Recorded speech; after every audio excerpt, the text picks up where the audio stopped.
আমি রাজশাহী গেলেও সেরকম ব্লগ বানানো হয় না। তো আজকে মনে হইলো যে একটা ভিডিও বানাই। সো কাজ ছাড়া সেরকম যাওয়া হয় না। ক্লাস, কাজ এসবের জন্যই যাওয়া হয়। তো আজকে গেছিলাম আমার কয়েকটা বুকস কিনতে। আর হচ্ছে এই যে এগুলো নিয়ে এসেছি। অনেকগুলো খাবার-দাবার আমার যা, যা পছন্দ। আমার বিভিন্ন রকমের চকোলেট, বিভিন্ন ব্র্যান্ডের চিপস এগুলা খেতে কোম্পানির খুবই ভালো লাগে। আলাদা, আলাদা রকমের জিনিস ট্রাই করতে। আর এই তো দেখতে পাচ্ছেন একটু ঢং করতেছি। নিজের ক্লিপ নিতে অনেক লজ্জা লাগে। আর দেখতে পাচ্ছেন এইটা হচ্ছে একটা উম হচ্ছে ক্রিকেট ক্লাবের হচ্ছে এটা ময়দান। যাই হোক।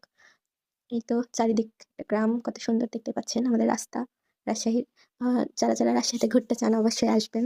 আমাদের শহরটা কিন্তু অনেক সুন্দর। আর বাসায় এসে বৃষ্টি পড়ছিল আজকে যেহেতু, তাই হচ্ছে একটু বেগুনি ভাজাভাজি করছি। আর এই ইগনোর মাই বেগুনি অনেকদিন পর, পর বানাইলে আমার বেগুনিটা অ্যাকচুয়ালি অতটা পারফেক্ট বানাতে পারি না। আম্মুরটা অনেক সুন্দর হয়। আম্মুর মতন ভালো বেগুনি কেউ বানাতে পারে না।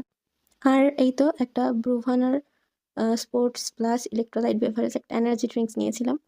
আ আমি জানি না, এটা আমি ফার্স্ট টাইম ট্রাই করলাম। ওরা বলল, আমার পরিচিত একটা হচ্ছে শপ আছে, সেখানে গেছিলাম। ওখান থেকে কেনাকাটা করি। বলল, "ভালোই, এটা খেয়ে দেখতে পারেন।" আর এই তো রাতের বেলা খিচুড়ি রান্না করেছিলাম।